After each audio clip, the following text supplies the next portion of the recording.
Bulletin की शुरुआत आरक्षण के मुद्दे पर मचे राजनीतिक संग्राम से। आरक्षण के मुद्दे पर गुजरात में बीजेपी ने आक्रामक रुख अख्तियार कर लिया। बीजेपी नेता आरक्षण को लेकर अमेरिका में राहुल गांधी के दिए बयान का जोरदार विरोध कर रहे हैं। आज मुख्यमंत्री भूपेंद्र पटेल की अगुवाई में बीजेपी नेताओं ने अहमदाबाद में पदयात्रा की और मौन प्रदर्शन भी किया। We will think of scrapping reservations when India is a fair place, and India is not a fair place.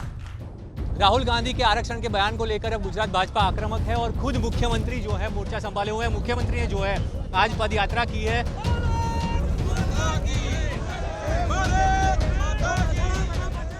We will think of scrapping reservations when India is a fair place, and India is not a fair place. Now that creates a problem, because there are many people who come from the upper caste, right, who say, look, what have we done wrong? Right? Why are we being punished? I don't think any of you are ever going to become Adani or Ambani. And there's a reason for that. You can't. Because those doors are closed. Rahul Gandhi ने ये बयान America में दिया था। 2 सप्ताह से ज्यादा का वक्त बीत गया, लेकिन इस बयान पर शुरू हुआ सियासी घमासान थमने का नाम नहीं ले रहा है।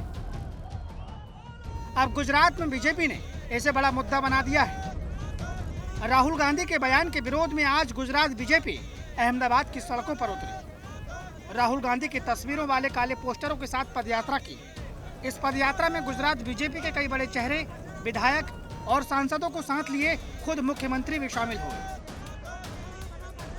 राहुल गांधी के आरक्षण के बयान को लेकर अब गुजरात भाजपा आक्रामक है और खुद मुख्यमंत्री जो है मोर्चा संभाले हुए हैं। मुख्यमंत्री ने जो है आज पदयात्रा की है और पदयात्रा के साथ मुख्यमंत्री चल रहे हैं। साथ ही भाजपा के ओबीसी मोर्चा के नेता और खुद अहमदाबाद कर्णावती भाजपा जो कहती है, सारे संगठन के नेता, एमएलए, सभी लोग यहाँ पे मौजूद हैं और एक मौन पदयात्रा निकाली गई। साथ ही जो है एक जनसभा का भी आयोजन किया गया, जिसके अंदर राहुल गांधी के बयान को लेकर जो है वो विरोध किया जा रहा है।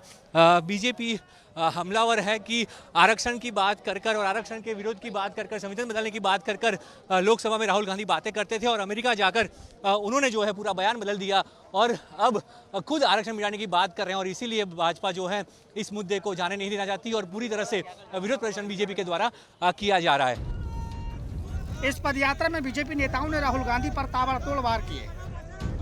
राहुल गांधी और कांग्रेस की सोच को आरक्षण विरोधी बताया और आरक्षण खत्म करने की साजिश का आरोप लगाया।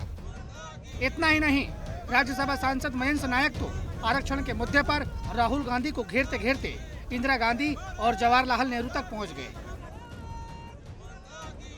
देश की कांग्रेस के नेता राहुल गांधी ने अमेरिका की धरती पर जाके ऐसा बयान दिया है कि हम देश में आरक्षण को खत्म कर देंगे। 2024 के चुनाव से पहले यही लोग अपने हाथ में बंधारण का बुक लेके घूम रहे थे और बोलते थे हम संविधान को खत्म नहीं होने देंगे, 400 सीट आएगी बीजेपी की तो संविधान खत्म हो जाएगा, आरक्षण खत्म हो जाएगा, ऐसी बात करते थे। मगर अभी वो विदेश की धरती पे जाके सभी प्रकार के आरक्षण खत्म करने की बात कर रहे हैं। इस पदयात्रा के बाद मुख्यमंत्री भूपेंद्र पटेल की अगुवाई में मौन धरना प्रदर्शन भी किया गया, जिसमें बीजेपी के तमाम नेता हाथों में काली पट्टी बांधकर बैठे हुए दिखाई दिए। दरअसल लोकसभा चुनाव के दौरान कांग्रेस पार्टी ने संविधान और आरक्षण को बड़ा मुद्दा बनाया था। चुनाव में कांग्रेस को इसका फायदा भी हुआ और बीजेपी का बड़ा वोट बैंक खिसक कर कांग्रेस के पाले में चला गया। लिहाजा अब बीजेपी जनता के बीच यही संदेश देने की कोशिश कर रही है कि बीजेपी सरकार में आरक्षण से किसी भी तरह की छेड़छाड़ नहीं होगी।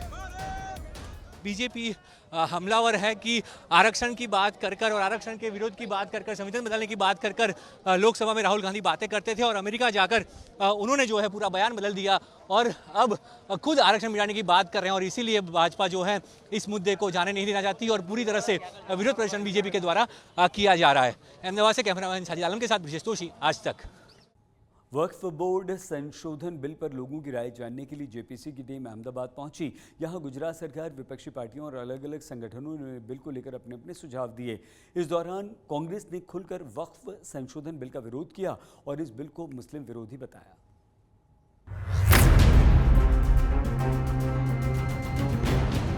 वक्फ बोर्ड के अधिकारों और संपत्तियों का मुद्दा एक बार फिर गरमाया हुआ है। मोदी सरकार वक्फ बोर्ड एक्ट में बदलाव करने के लिए बिल लोकसभा में पेश कर चुकी है और केंद्रीय कैबिनेट ने वक्फ बोर्ड एक्ट में बदलावों को हरी झंडी दे दी है। अब मामला पार्लियामेंट्री कमेटी यानी जेपीसी के पास है और जेपीसी के सदस्य सभी पहलुओं को समझने के लिए अलग अलग राज्यों का दौरा कर रहे हैं।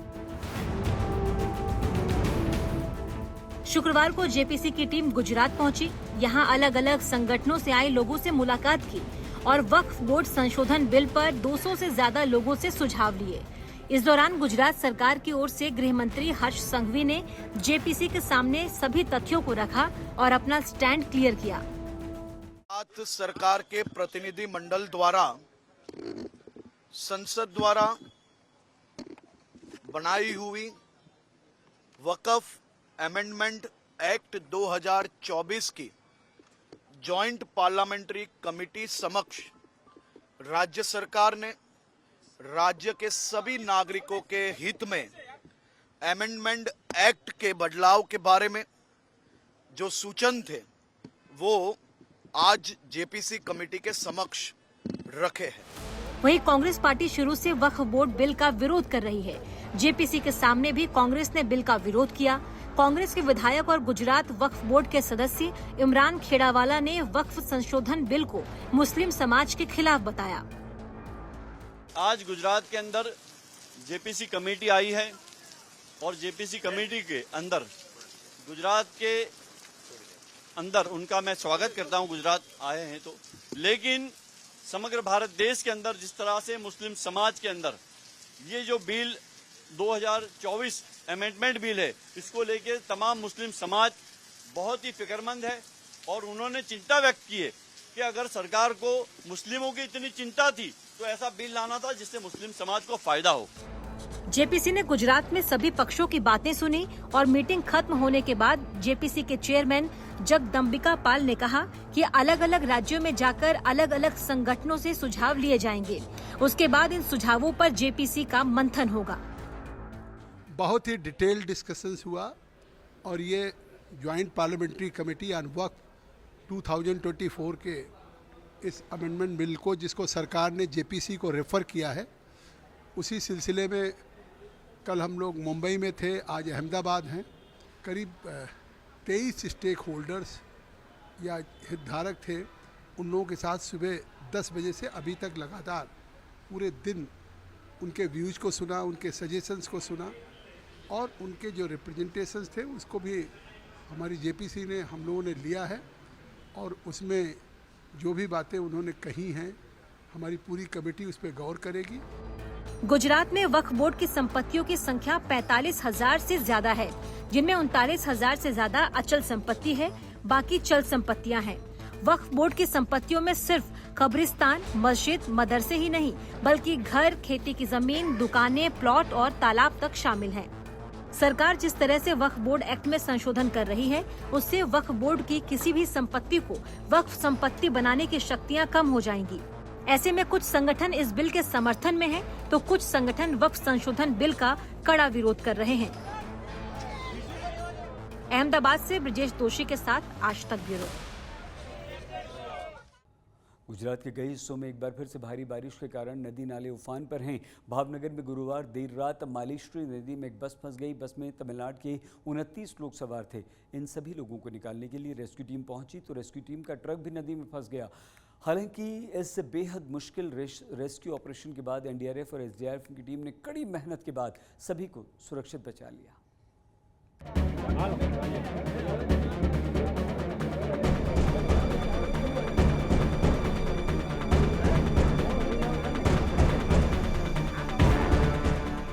रात का अंधेरा और पानी के तेज प्रवाह में फंसी यात्रियों से भरी बस। रेस्क्यू टीमें इन्हें बचाने की जद्दोजहद में जुटी है, लेकिन चुनौतियां बेहिसाब हैं। ये तस्वीरें भावनगर की है। कोलियाक के पास निष्कलंक महादेव के दर्शन के लिए आई श्रद्धालुओं से भरी ये बस पुल से गुजर रही थी। भारी बारिश के कारण नदी पर बना पुल पानी में डूबा हुआ था। इसके बावजूद बस चालक ने नदी को पार करने की कोशिश की। इस दौरान मालेश्वरी नदी में अचानक पानी का बहाव और तेज हो गया। जिसकी वजह से बस पानी में फंस गई और बस में सवार तमिलनाडु के रहने वाले सभी 29 श्रद्धालुओं की जान खतरे में पड़ गई।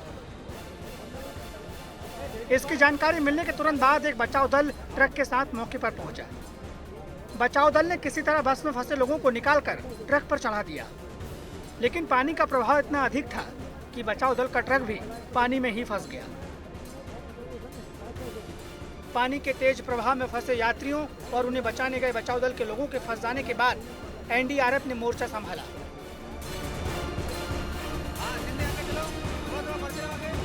एक रस्सी के सहारे एनडीआरएफ ने रेस्क्यू ऑपरेशन शुरू किया। आप देख सकते हैं पानी का बहाव कितना तेज है। जरा सी चूक जान पर भारी पड़ सकती है, मगर एनडीआरएफ की टीम इन्हीं हालातों के बीच बेहद सधे अंदाज में अपने मिशन में जुटी रही। पानी के तेज बहाव के बीच लोगों को बचाने के लिए एनडीआरएफ ने ह्यूमन चेन बनाई और करीब 2 घंटे तक रेस्क्यू ऑपरेशन चलाकर सभी लोगों को सुरक्षित बचा लिया। कल रात को बस में से जो पैसेंजर का रेस्क्यू किया गया है उसमें 29 लोगों का रेस्क्यू किया गया था। उन सभी को कल रात को लेट नाइट को यहाँ पे पटेल बोर्डिंग करके है कालियापीड़ विस्तार में, वहाँ पे लाया गया। उनको पूरी फैसिलिटी दी जा रही है। अभी उनको अभी खाने के लिए और उनके जो भी बेसिक नीड्स है उनको पूरी की जा रही है। यहाँ से रेस्क्यू करने के बाद सभी श्रद्धालुओं को सुरक्षित जगह पर पहुँचा दिया गया, जहाँ से इन्हें तमिलनाडु भेजने की व्यवस्था की गई है। आज तक ब्यूरो। वडोदरा में विश्वामित्री नदी के आसपास किए गए अवैध अतिक्रमण को तोड़ने के बुलडोजर का एक्शन देखने को मिला। इस दौरान 3000 वर्ग फीट एरिया में बने अगोरा मॉल के 3 मंजिला क्लब हाउस को तोड़ने का काम शुरू हो गया। वडोदरा कॉरपोरेशन ने 11 इमारतों को नोटिस भेजकर 3 दिन का अल्टीमेटम दिया था, जिसके बाद अब अवैध अतिक्रमण पर बुलडोजर चलाया गया। वडोदरा में बाद में आम लोगों ने अंगोरा मॉल के अवैध कंस्ट्रक्शन का मुद्दा उठाया था। क्योंकि मेरी जीत की शुरुआत ये बिल्डिंग टूटने से नहीं होगी, नदी को मैं तो जीवित करने के लिए लड़ रहा हूँ। खाली किसी का बिल्डिंग किसी का नुकसान करके मुझे कोई इरादा नुकसान करने का नहीं है, मुझे नदी बचाने का इरादा है।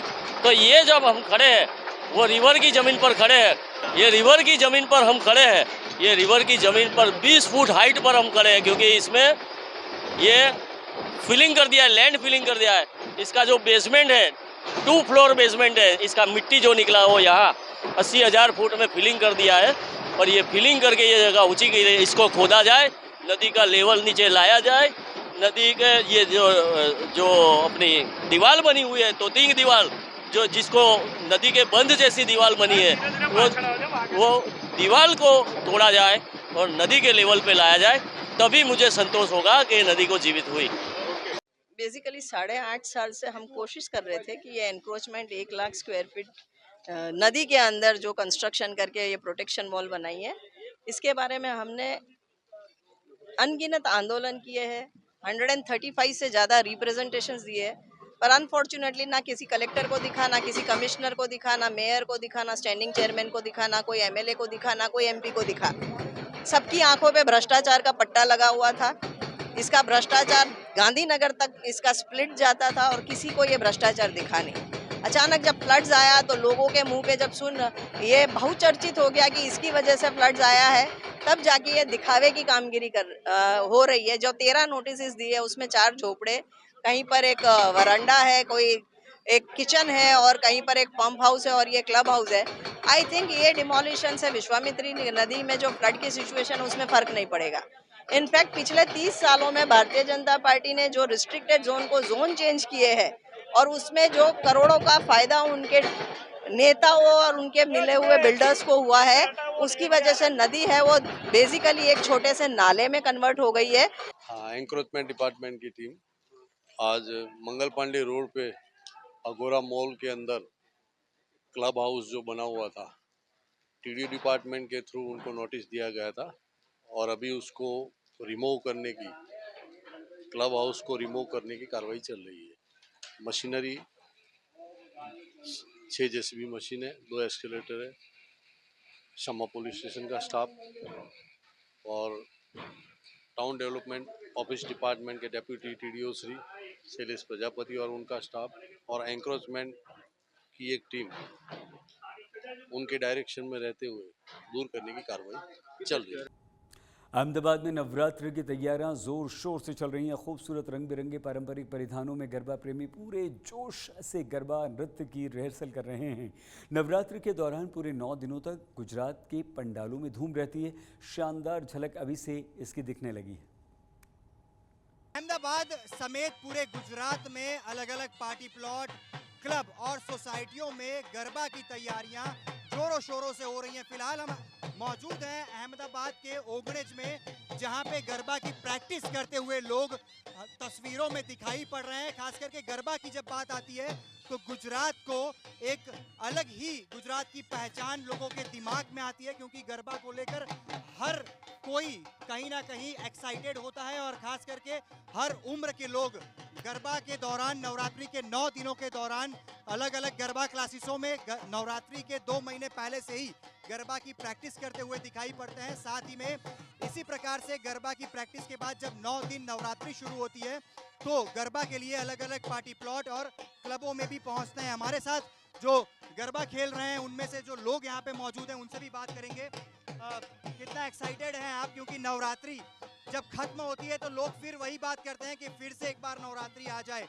नवरात्रि आ चुकी है, कितना एक्साइटेड आप? बहुत ज्यादा, मतलब नवरात्रि का तो ऐसा है ना कि पूरे साल में जो 9 दिन का वेट करते हैं ना, बस वो नवरात्रि के ही 9 दिन होता है कि मतलब जिंदगी जी लो, नाच लो, गा लो, बस बहुत ज्यादा एक्साइटेड है। ऑर्गेनाइजर भी हमारे साथ मौजूद हैं, उनसे भी बात करेंगे। आप कितने सालों से गरबा ऑर्गेनाइज करते हैं और क्या खास इस बार रहेगा? जी, हम लोग पिछले 6-7 साल से, मैं 2017 से गरबा ऑर्गेनाइज करती आई हूँ और इस बार हम लोग ग्रैंड लक्स पार्टी प्लॉट ओगणज, जो ग्रैंड लक्स पार्टी प्लॉट है, वहाँ पे हम लोग इस बार मंडली कर रहे हैं। और इस बार क्या हम लोग रास खिलाने वाले हैं, जितने भी खेले या आएंगे उसको हम लोग यहाँ से डांडिया प्रोवाइड करने वाले हैं और उनको डांडिया, जो रास लीला जो कृष्ण समय से चलती आ रही है और जो गांव में होती थी पर अभी गांव में भी नहीं हो रही है, तो ये कॉन्सेप्ट हम इस बार लाने वाले हैं। और यहाँ पे बहुत सारा जायंट पार्किंग है जिसकी वजह से खेलिया और जितने भी आमंत्रित मेहमान वगैरह, जितने भी और भाजपा के कार्यकर्ता हमारे यहाँ पे आने वाले, तो उनके लिए स्पेशल व्यवस्था की गई हुई है। प्लस फूड एरिया बहुत ज़्यादा किया हुआ है, प्लस डाइनिंग एरिया दे रहे हैं, जिसकी वजह से जितने खेलिया लोग हैं जो गुजराती गरबा खेलने वाले हैं, वो लोगों को दिक्कत ना हो कोई भी। उसकी वजह से टेबल चेयर्स दे रहे हैं, जिसकी वजह से वो लोग नीचे बैठते हैं ना तो उनका जो महंगे चनिया चोली वगैरह होते हैं तो वो खराब हो जाता है, तो चेयर्स वगैरह सब दे रहे हैं। तो आप देख पा रहे हैं जिस प्रकार से ढोल और शहनाई के ताल पर लोग गरबा खेल रहे हैं, इसी प्रकार के नज़ारे 3 तारीख से नवरात्रि के 9 दिन गुजरात की अलग अलग सोसाइटीज़, पार्टी प्लॉट और क्लबों में देखने को मिलेंगे। महिलाओं की अगर हम बात करते हैं तो करीब 5 से 7 हज़ार रुपए का खर्च एक महिला अपनी चनिया चोली हो चाहे ज्वेलरी हो उस पे खर्च करती हैं रात भर। इसी तरह से गरबा के ताल पर महिला हो चाहे लड़के हों, सारे लोग अलग अलग पार्टी प्लॉट और क्लबों में गरबा खेलते हुए दिखाई पड़ते हैं। लोगों में एक्साइटमेंट है और अभी से ही प्रैक्टिस करते हुए लोग अलग अलग क्लब और पार्टी प्लॉट में दिखाई भी पड़ रहे हैं। कैमरा पर्सन साजिद आलम के साथ अतुल तिवारी, अहमदाबाद। आज तक गुजरात में आज के लिए बस इतना ही। आप प्लीज़ अपना बहुत ख्याल रखिएगा। देखते रहिए आज तक।